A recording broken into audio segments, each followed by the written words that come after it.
Cole Whitfield had asked for steady. He'd put the advertisement in 3 newspapers, kept the wording plain as he could manage, and told himself he wanted someone practical. Someone who wouldn't mind the silence between Medicine Hat and the nearest town. Someone who understood that a cattle operation in southern Alberta didn't leave room for complications. What stepped off the westbound train at Dunmore Station was Phoebe Sarn, and Phoebe Sarn was not what he'd had in mind. She wasn't flashy, that much he'd give her. Dark coat, hair pinned back without fuss. A single trunk and a leather satchel that she kept looped over one shoulder like she'd sooner lose the coat than the bag. But there was something in the way she scanned the platform. Methodical, quick, the way a person looks when they're checking for exits rather than scenery, that told Cole this woman had left somewhere fast and hadn't stopped watching since. He raised a hand from beside the wagon. She walked toward him without hesitation. Cole Whitfield? Her voice was level, no nerves in it, just confirmation. That's right. Phoebe Sarn? She nodded once. Then she looked past him at the wagon, at the flat open country beyond the station, and something in her shoulders dropped a fraction. Not relief exactly. More like a held breath finally let out. How far is the ranch? 2 hours, give or take. Good. She moved to put her trunk in the wagon bed. He reached for it at the same moment. Their hands didn't quite touch, but she pulled back first and let him take it without a word. He wasn't sure if that was trust or just efficiency. He suspected it was neither. He suspected she'd decided the trunk wasn't worth an argument. The drive out was quiet in the way that big country makes everything quiet. Wind off the prairie, grass running pale gold to the horizon, the cypress hills sitting low and blue to the north. Cole had driven this road more times than he could count. He knew every dip in the track, every place the clay went soft after rain. He didn't need to look at it. He looked at her instead. She sat straight on the bench beside him, hands folded, eyes on the land ahead. Not nervous, not impressed. Just watching, the way you watch something you're trying to understand. You came from Ontario, he said finally. She paused. Yes. Long way. Yes. He waited. She didn't add anything. He'd expected that. Her letter had been like that too. 2 paragraphs, no excess. I can manage accounts, handle livestock records, cook a reasonable meal. I need distance and I need to be useful. If that suits your operation, it suits me. He'd written back with the date and the station. She'd confirmed. That had been the whole of it. The ranch came into view as the sun dropped toward the hills. Not much to look at from the road. A 2-story house his grandfather had built, a barn that needed new shingles on the north face, corrals, a small equipment shed, a root cellar that flooded every spring without fail. The kind of place that said a family had worked it hard, and worn themselves down doing it. Phoebe looked at it the way someone looks at something they've been hoping for without wanting to admit it. How many head? She asked. 83, mostly beef. Few horses. She nodded. Hired hands? 1. Dex. He comes mornings for the heavy work. She turned and looked at him directly for the first time. You advertised for a wife, not a hand. I know what I advertised for. She held his gaze a moment longer than was comfortable. Then she turned back to the road. He lifted her trunk down at the house. She carried her own satchel, kept it close to her side going up the porch steps. Inside the house smelled like wood smoke, and the particular quiet of a place where one person has lived alone long enough that the silence has become a habit. The main room ran kitchen to sitting area. A door to the left was his bedroom. A door at the back of the hall had been closed for 2 years, and the air in that part of the house felt different, heavier, the way rooms do when you stop going into them. She took in the space without comment. Then she asked, Is there a room for me? The one at the back of the hall, he said. It needs airing out. Give me a day or 2. Tonight is fine. He started to say something, stopped. That room hasn't been opened in a while. Let me go in first. She studied him. Then she nodded. He hadn't lied to her. The room was exactly as his wife Ruth had left it. The morning she drove herself to the hospital in Lethbridge for a procedure that was supposed to be routine and wasn't. A book still on the bedside table, face down at the page she'd been reading. A cardigan over the back of the chair. He'd closed the door 6 weeks after the funeral and told himself he'd deal with it when he was ready. He had not been ready. Standing in the doorway now with Phoebe a step behind him, he felt the full weight of 2 years' avoidance. Someone died in this room, Phoebe said. Quietly, not unkindly, my wife, 2 years ago. She didn't say I'm sorry the way people say it when they don't know what else to say. She said it the way people say it when they mean it, but understand it doesn't fix the math. I'll need your help clearing it tonight, she said. You don't have to. I do. She stepped into the room past him. I can't sleep in a kept place. And you can't keep it forever. He should have told her she'd been here 20 minutes and had no standing to tell him what he could and couldn't do with his own house. He didn't. Something about the way she said it. Flat, practical, not cruel. Cut past the argument before he could find it. All right, he said. We'll clear it. They worked until the light failed. He packed Ruth's things into boxes. The cardigan, the book, the small things from the dresser top. He didn't know what he'd do with them. Donate them, maybe. Or not. He hadn't decided. Phoebe stripped the bed and beat the mattress out on the porch railing, worked without asking questions, without offering gentle words about grief or healing. She treated it like a problem that needed solving, which was, he suspected, exactly how she treated most things. When it was done, the room was just a room. 4 walls, a bed, a window facing east toward flat country. This is better, Phoebe said. She'd brought her own linens. Plain gray cotton, washed soft. She made up the bed herself and set the leather satchel on the floor within arm's reach of the pillow. He noticed that. He noticed that she never let it more than a meter away. Dinner was chili he'd made that morning, kept warm on the back of the stove. They ate at the kitchen table. The silence between them was less raw than it had been an hour ago. Working together had smoothed some of the edges. I can cook, she said, finishing her bowl. Starting tomorrow, I'll take over meals. You don't have to do that on the first night. We had an arrangement. I'm here to be useful. Let me be useful. He looked at her across the table. All right, then, she said. You can call me Phoebe, and you can call me Cole. She tested it, nodded once. After dinner, she excused herself. He heard her door close, heard her moving around, then nothing. He sat by the stove for a long time with a mug of tea that went cold, staring at nothing in particular, wondering what he'd actually agreed to. She was running from something, he was certain of that. The way she'd checked the platform at Dunmore, the way the satchel never left her side. The careful evasion about Ontario, East, yes, but nothing more. He should probably ask. He should probably know what he'd brought onto his land. But he'd asked for no complications. Maybe her secrets were the price of that. He woke the next morning to the smell of bacon and coffee. Phoebe was already in the kitchen, dressed in a simpler work blouse, hair back, moving around his stove like she'd cooked on it for years. Morning, she said without turning around. Eggs? Please. She cracked them into the pan with one hand, flipped them without looking. Then she said, still facing the stove, your payroll records don't match your feed invoices. He froze with his hand halfway to a cup. Pardon? I looked at the binder on the shelf while coffee was brewing. She slid the eggs onto a plate. You're being overcharged for hay. 15% above the going rate in this region, based on what I saw in your receipts. Either your supplier is cheating you or someone handling the transactions is. He stared at the plate, then at her back. You went through my records without asking. She turned around and put her own plate down across from him. I'm going to be living here. I need to know if this operation is solvent. She sat. Are you being cheated, or are you not paying attention? The heat that came up in his chest was real, and then it wasn't, because she wasn't wrong. Probably both, he said. She almost smiled. Show me the invoices after breakfast. They spent the morning at the kitchen table with 3 years of binders spread between them. Phoebe had a head for numbers that made his own record-keeping look like guesswork. She found a consistent pattern of overcharging from a supplier in Medicine Hat, small enough amounts to overlook month to month, significant when she laid them end to end. $900 over 30 months, she said, tapping the final tally. He looked at the number. Hell, who handles payment when you're not in town? His nephew Victor sometimes. Just deliveries and signing off. The nephew has been signing off on invoices that don't match deliveries. She closed the binder. We need to go to town and address this She looked at him steadily. I'm better with the numbers. You're better with. She gestured at him. The presents. They drove into Medicine Hat that afternoon. Phoebe sat beside him on the bench in a way she hadn't that first day. Less like she was planning how to leave, more like she was planning how to win. The feed and supply on the south end of town was run by a man named Reg Caston, who had the easy smile of someone who'd never been caught at anything. He noticed Phoebe when they walked in, and his smile recalibrated. Cole, what can I do for you? Phoebe set the binder on the counter. You've been overcharging us. $920 over 30 months. Reg's smile didn't drop, but something behind his eyes did. Now, I don't know what you think you found. I found every transaction. She opened the binder. August 3rd last year. 60 bales delivered, invoiced for 70. You'll see the delivery log doesn't match. She walked him through it, date by date. No heat in her voice, no accusation in her tone.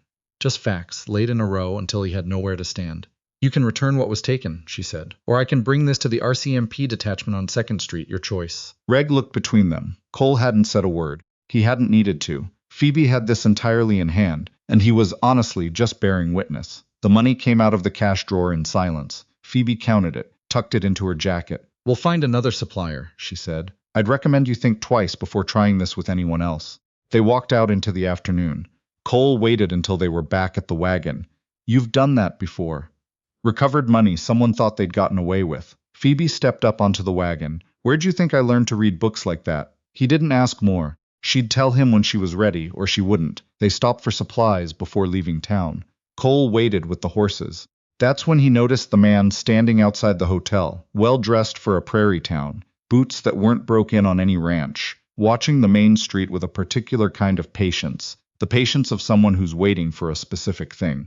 When the man's gaze landed on Phoebe stepping out of the general store, he went still. Then he started walking. Afternoon, he said, stopping a few feet from Cole, passing through. That right. The man smiled. It was a professional smile. I'm looking for a woman. Late 20s, dark hair, would have come west in the last month or so. You happen to see anyone like that? Cole's hands tightened on the reins. Lots of women with dark hair come through here. This one would have been traveling alone. Might have seemed like she was putting distance between herself and something. Can't help you. The man reached into his coat. I'm offering $50 for information. Phoebe came out of the store. She saw the man, and her body did a very specific thing. Not flinching, not running. She went still and controlled, the way people do when they're afraid and refuse to show it. The man's eyes found her. Cole stepped down from the wagon and put himself between them before he'd thought it through. Need a hand with those, he said to Phoebe. Her arms were full of wrapped packages. She didn't answer. She was looking at the man like he was a loaded weapon she was calculating the angle of.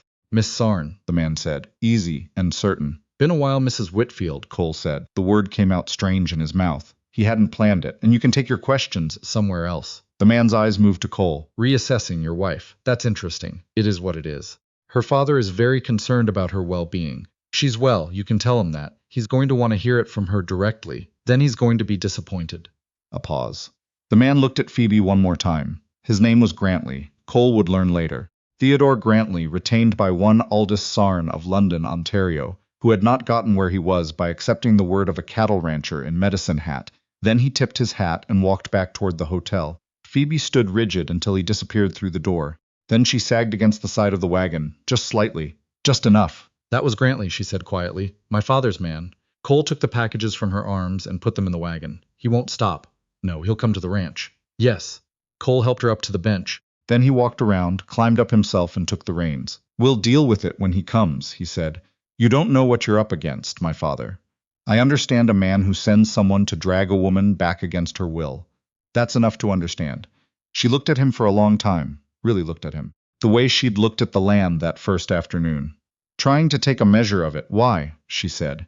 He didn't have a clean answer. He'd lied to Grantley without deliberate thought. Had called her his wife when the papers weren't filed yet, when he didn't owe her that, when it would have been easier to say nothing. He wasn't sure why. Because you're on my land, he said finally. That means something. They drove back to the ranch in silence that felt different from all the other silences. That night, Phoebe told him. They sat at the kitchen table with the wood stove going, and the wind pushing against the windows, and she laid out the whole thing in a measured, careful way, like she'd organized it for telling. Her father, Aldous Sarn, had built his money in railway supply contracts and municipal land deals, the kind of work that required knowing people in government and not minding how you used that knowledge. When her mother died, Phoebe was 15. He'd reframed his daughter as an investment, not cruelly. That was the thing she'd had to explain to herself over and over. He didn't think of it as cruelty. He thought of it as good management. The man he'd arranged for her to marry was the son of a federal contracts minister.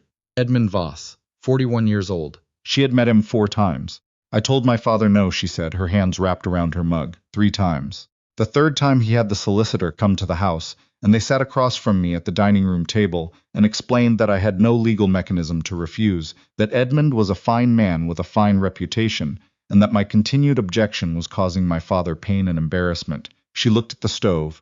That's when I left. How? I told them I needed 2 weeks to make peace with the arrangement. They believed me because they wanted to believe me. She paused. Or my father did.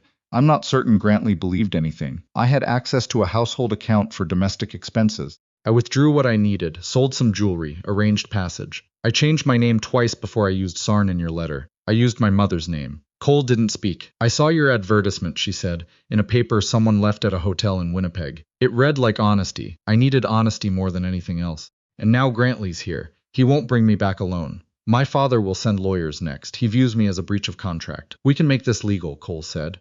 File the marriage registration tomorrow. Once you're legally married, your father has no standing.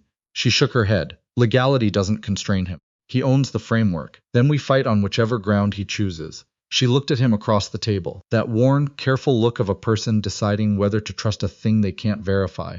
Why would you do this? You don't owe me anything, he thought about Ruth. About 2 years of keeping a room closed and not opening the mail from the lawyer about the estate, and letting the north fence go until Dex pointed it out. About going through the work of the ranch without feeling like the ranch was worth the work. Because I've been living like the point of things is just to keep them from stopping, he said. And I'd like to feel like there's a point again. She looked at him for a long time. Then she said, I'll sign whatever you need me to sign. They filed the registration the next morning at the municipal office in town. A clerk named Mrs. Poole witnessed it with the enthusiasm of someone who had filed hundreds of these and found them uniformly unremarkable. Cole and Phoebe signed their names. Mrs. Poole stamped the document. The whole thing took 8 minutes. Walking to the wagon, Phoebe turned the simple band he'd bought that morning on her finger. It had been his grandmother's. He'd had it resized at the jeweler before the train arrived and hadn't examined why he'd done that until now. This is a strange way to get married, she said. You expected more? I expected less. I didn't expect any of this to feel real. Does it? A pause. Some of it. They were 2 kilometers out of town when they saw the truck coming, a black motor car, expensive, moving too fast on the range road in the direction of the ranch. Grantley, Phoebe said. Cole pulled the wagon to the side and they waited in the shadow of a stand of cottonwoods until the car passed. It didn't slow. It was heading toward town, not toward the ranch. He's looking in the wrong direction, Cole said, for now. That night, Cole checked the rifle and made sure it was loaded.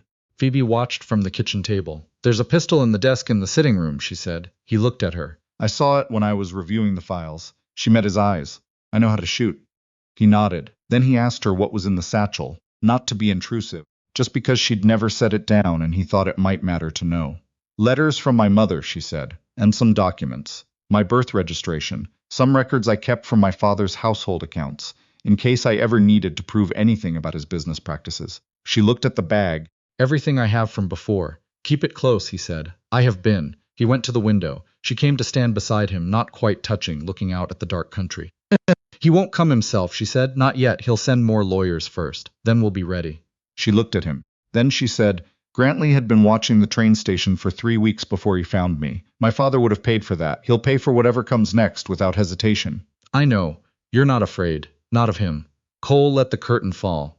Afraid of other things. She didn't ask what things. He was grateful for that. The lawyer arrived 11 days later. Phoebe saw the motor car first from the kitchen window and came to get Cole in the barn with that particular quality of stillness that he'd learned to recognize as her version of alarm. The man who stepped out was in his 60s, carrying a leather case and wearing a suit that said he'd come a long way and expected to be taken seriously. His was named Clifford Ashe. He represented Aldous Sarn in several matters. He said this with the calm of someone who didn't anticipate disagreement. Cole met him in the yard. Mr. Whitfield, I have papers requiring your attention. You can speak to me here. Ashe opened his case. Mr. Sarn has filed an application in the Ontario courts, requesting that his daughter be returned to his care. He also has grounds to challenge the validity of your marriage on the basis that Miss Sarn, Mrs. Whitfield if you prefer, was in a state of distress and not capable of genuine consent. She's perfectly capable of making her own decisions. We have affidavits from 3 physicians who've assessed her history and concluded otherwise. Physicians who've never met her, who have reviewed documentation regarding her behavior, running from her home, assuming false identities, entering a hasty marriage with a stranger. Ashe's tone was balanced, disinterested. These aren't the actions of a settled mind. These are the actions of someone escaping a situation she didn't choose. That's one interpretation. Ashe produced a second envelope. Mr. Sarn is also prepared to offer a resolution. $10,000. You sign the annulment papers, testify that Mrs. Whitfield was in a distressed state when she consented, and walk away. Your mortgage is covered. Your operation becomes solvent. No further involvement. Cole looked at the envelope. $10,000 was more than the ranch had cleared in 3 years combined. It would clear the bank debt and buy him 3 seasons without panic. No, he said. Mr. Whitfield, no. She's my wife. She stays. You can tell her father that the money doesn't change the answer. Ashe regarded him with the careful attention of someone cataloging information for future use. You'll receive legal notice through the federal courts within the month. I'd strongly recommend you retain counsel. He got back in the motor car. Phoebe appeared on the porch as the car turned around and headed up the track. How much? She asked. 10,000. She went pale. That's Cole. That's your mortgage. It is. You should have taken it. No. Why not? Her voice was steady but strained. Practically speaking. Why not? Because you're not a problem to be solved with money. She stared at him. You can't afford lawyers like his. You don't have connections in federal court. You're a cattle rancher in southern Alberta and my father is... She stopped. He'll bury you. He's done it to better resourced people. than you just to make a point. Maybe. But I'm not signing papers that say you weren't in your right mind when you agreed to this, because you were. And I know it, and you know it, and I'm not going to say otherwise for anyone. She sat down on the porch step. Not elegantly, like her legs gave out. After a long time she said, "There's someone who might help us. A woman I knew in Toronto. She studied law at Osgood. Graduated second in her class." My father tried to have her removed from the bar examination on grounds that she'd falsified a reference. She hadn't. She fought it, proved it, passed anyway. Where is she? Vancouver, last I knew. Her name is Helena Bryce. Phoebe wrote to Helena Bryce that evening. They posted the letter the next morning. An answer, if it came at all, would take 2 weeks at minimum. In the meantime, the ranch ran. Cole worked the land with the particular focus of a man who suddenly cares about what he might lose. Dex noticed. Old Tom from the next property over noticed too, when he came by about a fence line matter, and ended up staying for coffee and leaving with the distinct impression that something had changed at the Whitfield place, and changed for the better. Phoebe threw herself into the operation. She restructured the books, identified 2 more overcharging situations with other suppliers, and negotiated a cooperative purchasing arrangement with 4 neighboring ranches for winter feed that cut costs across the board. She was exceptional at this. The reading of systems, the finding of pressure points, the steady, calm persistence of someone who'd grown up watching a powerful man operate and had paid close attention. She also, every morning without fail, checked the road. The legal notice arrived by registered mail 18 days later. A hearing had been scheduled in Calgary. Mr. Sarn was applying through federal channels for an order compelling Phoebe's return to Ontario on grounds of mental incapacity. Cole and Phoebe had 3 weeks to respond. Phoebe read it at the kitchen table twice. Then she folded it carefully and set it down. My father moved it up, she said. The original timeline his lawyers gave Ash was 6 weeks minimum. He's accelerated it. To catch us without a lawyer. That same afternoon, a telegram arrived from Helena Bryce. It said, "I got your letter. Tell me the details. I'll be in Calgary in a week. Keep your nerve." The week between the telegram and Helena's arrival was not easy. Grantley reappeared, drove past the ranch twice without stopping, which was its own kind of message. Cole's bank called about the quarterly payment. Dex's wife had the baby early and Dex couldn't come for 3 days, leaving Cole shorthanded at a bad moment. Phoebe didn't flinch at any of it. She covered Dex's morning work without being asked, handled the bank call herself, and negotiated a 30-day extension. And when Grantley's car went past the second time, she watched it from the kitchen window with an expression of cold, clear-eyed assessment. "We need to know his movement pattern," she said. Cole looked at her. "If he's gathering witness statements from neighbors, going door to door, asking whether I seemed unstable or confused. We need to know who he's talked to and what they said." She paused.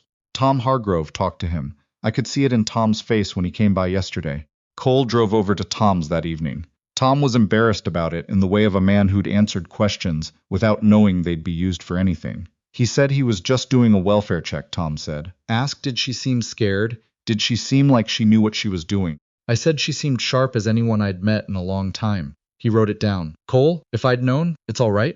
What else did he ask? Whether your marriage seemed rushed? Whether she'd had a choice about it? And I said I couldn't speak to the timing, but I could speak to the woman.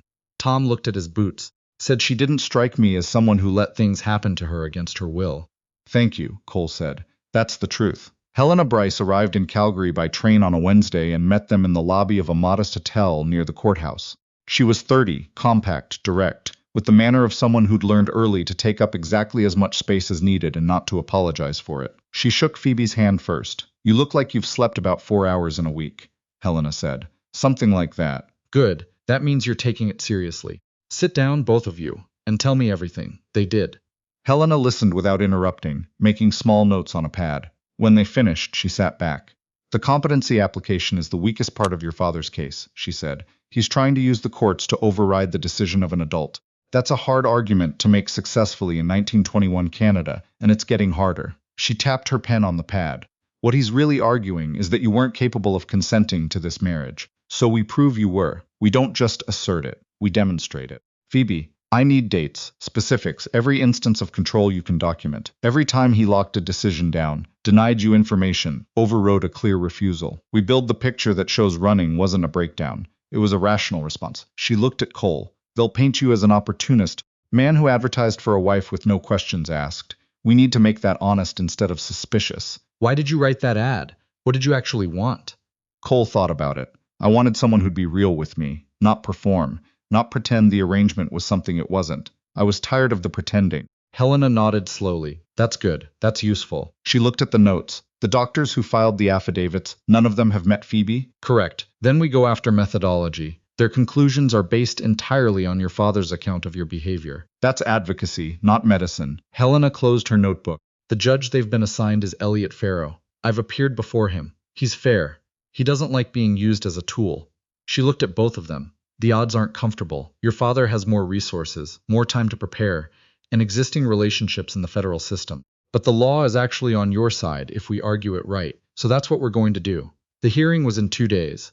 That night, Phoebe couldn't sleep. Cole heard her pacing at 2 in the morning and found her in the sitting room of the hotel with the satchel open on the table beside her, the letters from her mother in her hands. She looked up when he came in. Didn't seem embarrassed about being found. She used to write me, Phoebe said. Every birthday and Christmas, even after she was sick. Her handwriting got shakier, but she never stopped. She looked down at the letters. She'd have hated what he's done. Not just to me, the whole shape of it. She'd have been furious. Cole sat down in the other chair. She sounds stubborn? Absolutely. Phoebe's mouth curved. It's where I got it from, apparently. Then she's here with you. She looked at him. Are you afraid? Yes. You don't act like it. Acting otherwise doesn't change the situation. Cole folded his hands. I spent 2 years after Ruth died being afraid of everything. Afraid to open her room. Afraid to let the bank call go through. He looked at the window. I know what fear costs if you let it run the operation. I'd rather know what it costs to push through it instead. Phoebe held his gaze. You're either very brave or very stubborn. The evidence suggests the latter. She laughed quietly. Then she said, I'm glad I wrote back to your advertisement. Even with all of this, he looked at her. So am I. Morning came gray and cold. They dressed without much talking and walked to the courthouse. In the November air, Helena a step ahead with her case, Phoebe and Cole beside each other. The courtroom was already occupied when they entered. Aldous Sarn sat at the petitioner's table with 3 lawyers, all in good suits, all looking as if the outcome were a formality. He was 62, broad-faced, with the kind of self-possession that comes from decades of getting what you want. When he saw Phoebe, his expression shifted through something complicated, relief, anger, and something Cole couldn't name, and then went neutral. He did not look at Cole at all. Phoebe sat straight. Her hands were still on the table. Judge Farrow entered, took his seat, looked at both tables with the even attention of a man who hadn't decided anything yet. Proceedings were called to order. The petitioner's lead counsel was a man named Hardcastle. He was polished and efficient, and he built his case the way a good contractor builds a frame, methodical, load-bearing, designed to hold. Phoebe Sarn, as he insisted on calling her, was a young woman in an emotional crisis who had made a series of decisions that were, on their face, alarming. Abandoned her home, assumed false identities, entered a hasty marriage with a man she did not know. He introduced the physician affidavits. He introduced testimony from 2 associates of Aldous Sarn, who described Phoebe as fragile, overwrought, prone to dramatic misreadings of ordinary situations. He was, Cole thought, very good at his work. Helena stood when it was her turn. She was not polished in the same way. She was precise. Your Honor, my client is 28 years old. She holds a certificate in commercial accounting from a Toronto institution. Prior to leaving her father's household, she managed all domestic financial records for an estate with an annual budget of $40,000. She negotiated supply contracts. She liaised with solicitors on property matters. She is, by any reasonable measure, one of the more financially literate people in this courtroom. Helena paused. The only decision her father ever objected to was the one she made for herself. She walked the court through the documented refusals. 3 explicit no's, the subsequent restriction of movement. The solicitor meeting where Phoebe had been informed her objection was not legally relevant. She did not raise her voice. She did not editorialize. She presented it as sequence. She then called Phoebe to the stand. Phoebe answered every question directly, why she refused, what she was told in response, how she'd planned the departure, the careful weeks, the account withdrawals, the route changes, how she'd read the advertisement in a Winnipeg hotel and written back not out of desperation but out of calculation. This was a man who'd asked for honesty. She needed honesty. Hardcastle's cross-examination was skilled. He pushed on the identity changes, on the speed of the marriage, on whether she'd been frightened when she agreed. She'd made the decision in the same condition she made all decisions, Phoebe said, with all available information and with full awareness of the alternatives. You were frightened, Hardcastle said. You'd been running for weeks. You took the first offer available. I chose from the options I had, she said evenly. Choosing carefully under pressure is not evidence of incapacity. It's evidence of function. The next hour belonged to Hardcastle's medical witnesses. None of them had met Phoebe. All of them spoke with great confidence about patterns of behavior, as reported to them by Aldous Sarn. Helena objected to methodology on every third statement. Pharaoh sustained more of them than Hardcastle had expected.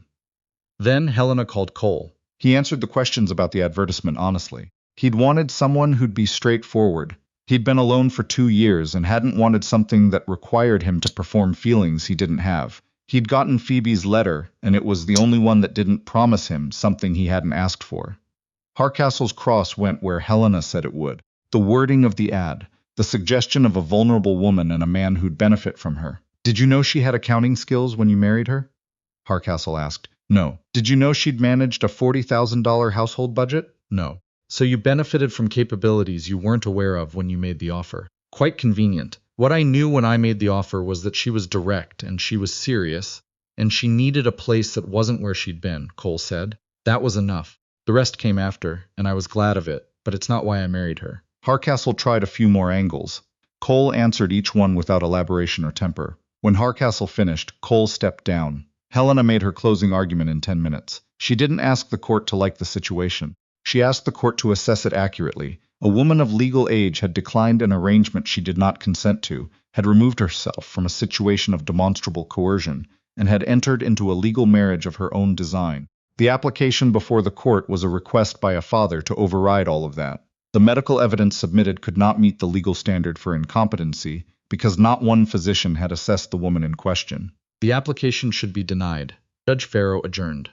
1 hour. They sat in the hall and didn't talk much. Helena went over notes. Cole watched the courthouse doors. Phoebe sat with her hands folded, looking at the floor. Whatever happens, She said quietly. I want you to know I don't regret any of it. Coming west. Your advertisement. Filing those papers. It hasn't happened yet, Cole said. I know. I just wanted to say it while it's true, and I'm not about to cry in front of a federal judge. He almost smiled. Fair enough. Pharaoh returned. He read from his notes. The application for a declaration of mental incompetency is denied.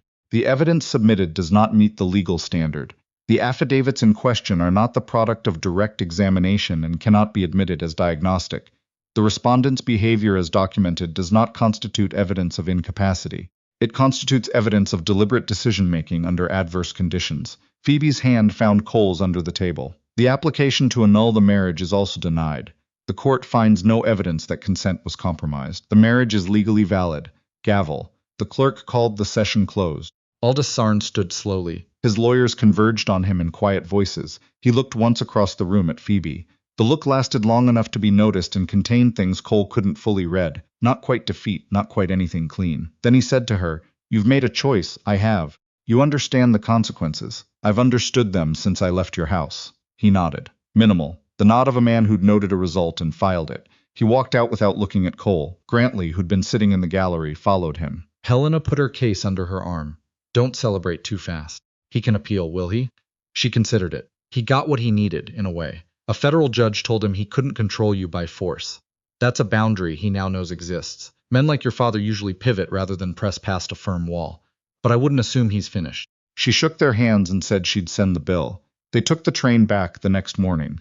The country opened up west of Calgary, flat and enormous. The Rockies behind them And the Cypress Hills ahead. The sky that particular prairie blue that goes on until you stop looking. Phoebe sat beside Cole with her shoulder just touching his. She'd slept on the train, finally, which she hadn't managed since before the hearing. She woke somewhere past Bassano and looked out the window for a while. My father called it a choice, she said. He did. He made it sound like a mistake. Does it feel like one? She turned and looked at him. No. He looked at her. It doesn't feel like one to me either. Tom Hargrove met them at the Dunmore station with the wagon and a slightly embarrassed expression, which he'd managed by talking about the cattle the whole drive home. Dex had kept everything running. The north barn was fine. There'd been a coyote situation near the eastern pasture, but it had resolved. Everything in the way of well-managed working ranches had kept going. The house looked the same. Same porch, same view of the hills to the north, same November light coming in flat and cold off the prairie. Phoebe went straight inside. Not in a hurry, just steady. She hung up her coat, put the kettle on, opened the window above the sink an inch, because she said the house smelled like it had been closed too long. Then she sat at the kitchen table with the satchel on the chair beside her, and looked at the room like she was deciding it was hers. It is, Cole said. She looked up at him. Yours. He nodded at the kitchen, the window, the view. It's yours. She was quiet for a moment. Then she said, I'd like us to be married properly, not to file anything. We have that. She touched the band on her finger. But actually, with people we know.